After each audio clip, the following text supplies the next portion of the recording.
Economic change, political change, social change అని మార్గం. కాకపోతే మనం డ్రామాలు చేయడం లేదు, ఉద్రేకతను పెంచడం లేదు, ద్వేషాన్ని పెంచడం లేదు. నిజమైన పరిష్కారాన్ని నాటాలంటే ముందు మనకు అర్థం కావాలి. లోక్సత్తాలో లోపం ఏమన్నామంటే లోక్సత్తా సభ్యులకే మనం ఏం చెప్తున్నామో పూర్తిగా అర్థం కాలేదు. వీక్గా మంచిది అని చెప్పి అనుకుంటున్నామే కానీ ఏది ఎందుకు ప్రతిపాదిస్తున్నామో దాని కూడా లింకేజెస్ ఏమిటనే విషయం మనకి ఇంకా అర్థం కాదు.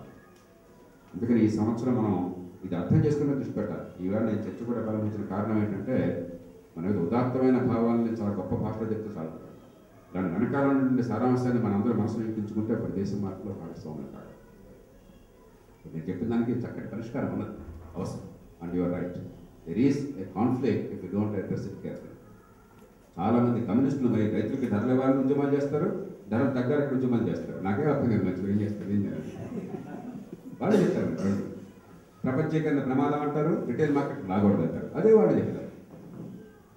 We are working at cross purposes. We are actually perpetuating poverty. We want status quo to prevail. That's a disaster. అందుకే state craft is the most complicated task. చాలా విజ్ఞత, చాలా దూరదృష్టి కావాలి, అందరినీ సమన్వయం చేయాలి.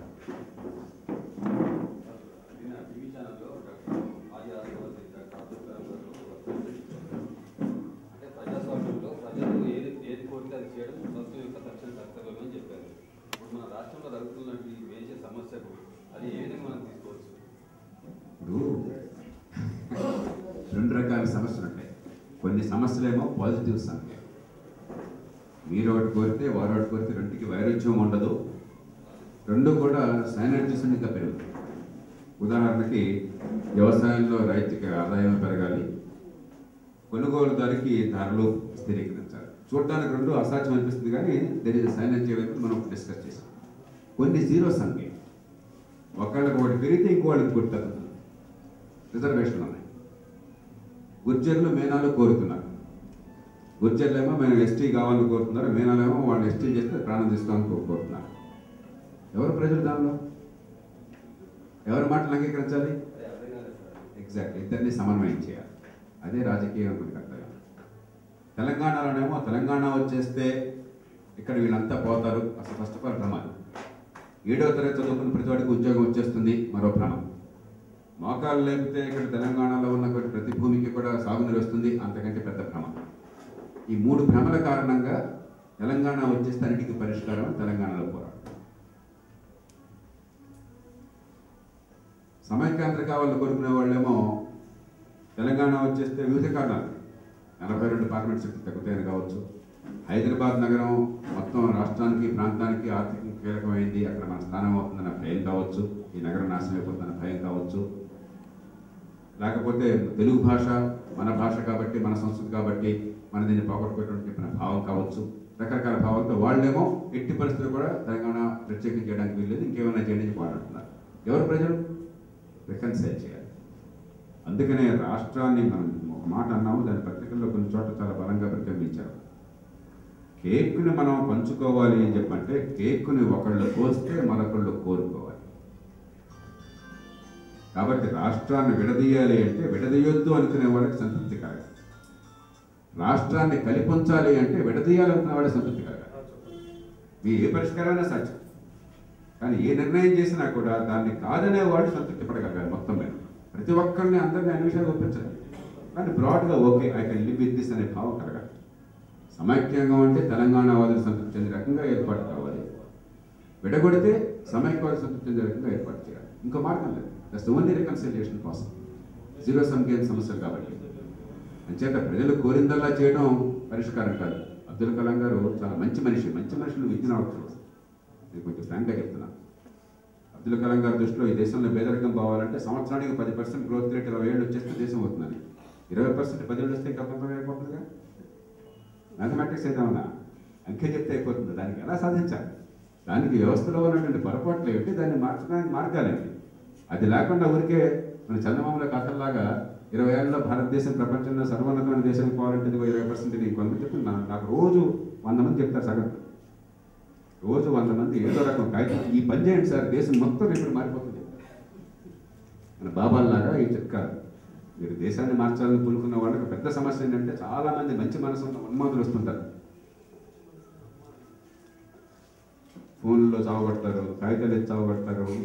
మీరు ఇది చేస్తే అయిపోతుంది, ప్రైమ్ మినిస్టర్ మీరు మాట్లాడేది అయిపోతుంది, సోనియా గాంధీ మాట్లాడేది అయిపోతుంది, ముఖ్యమంత్రితో మాట్లాడేది అయిపోతుంది చెప్తూ ఉంటారు. కానీ దాంట్లో సెన్స్ నాన్ సెన్స్, మంచి మనుషులు ఉండొచ్చు, మంచి మనసు వేరు, సెన్స్ నాన్ సెన్స్ వేరు. ఆ విద్యత మనకు లేకపోతే చెప్పారు కదా, అడవుడిగా పోయే లాంతలు చెప్పుకుంటూ వెళ్తాం. మనం దూరంగా ఉన్న నక్షత్రాలను చెప్పుకోవాలి.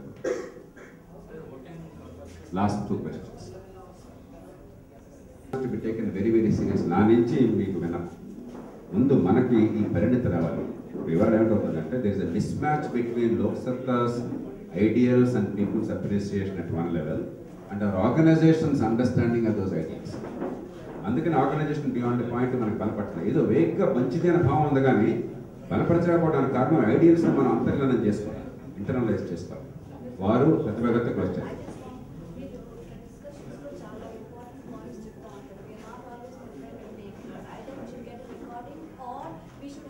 గంగాధర్ నోట్ చేసుకుంటున్నారా బాబు?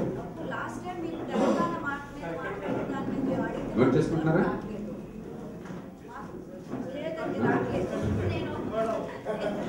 ఓకే, పర్వాలండి, ఇవన్నీ ఎక్కడికి పోవు. మూర్తి గారు లాస్ట్ క్వశ్చన్. ఓటింగ్ మెకానిజం మార్చాలంటే ఎట్లా సార్?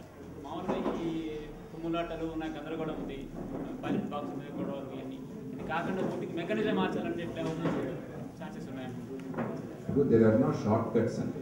ఒకటి, ముందు ఓటర్ల జాబితా ప్రక్షాళన చేయాలి. అది ఎంతో కొంత మన చేతుల్లో, ఎన్నికల సంఘం చేతుల్లో, చట్టంతో పని లేకుండా, పెద్ద పెద్ద మార్పులు లేకుండా సాధ్యం. 1 minute బాబు, ఇదిగో అప్ప 1 minute. ఒకటి, ఓటర్ల జాబితా ప్రక్షాళన చేయాలి.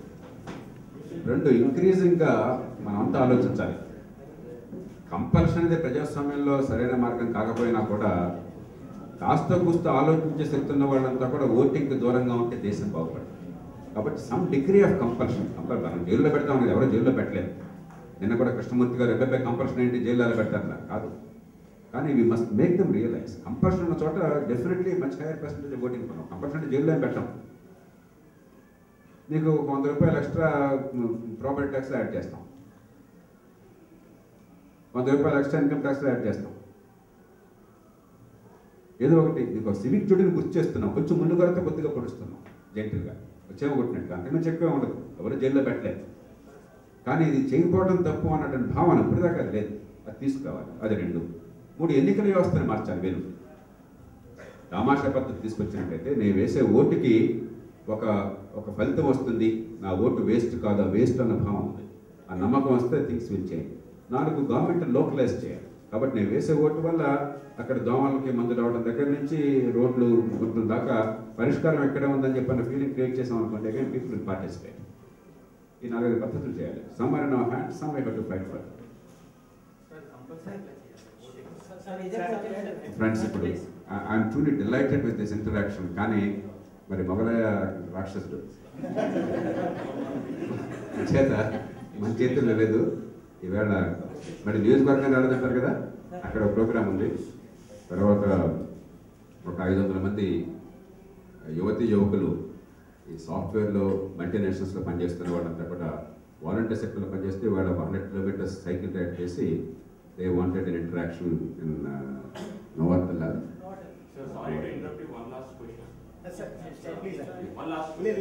యంగ్స్టర్ కాబట్టి ఛాన్స్ ఇద్దాం. Since like you have previously said that if we try to do something and there is a change that will be coming, but that's not the proper way, I guess, because might be the primary thing that we need to look into is the change in the attitude of the people. So అవగాహన లోపం అనేది చాలా ఉంటుంది మధ్య, అది students లెవెల్లో కానీ పెద్దవాళ్ళ లెవెల్లో. So what are the action plans that you are planning?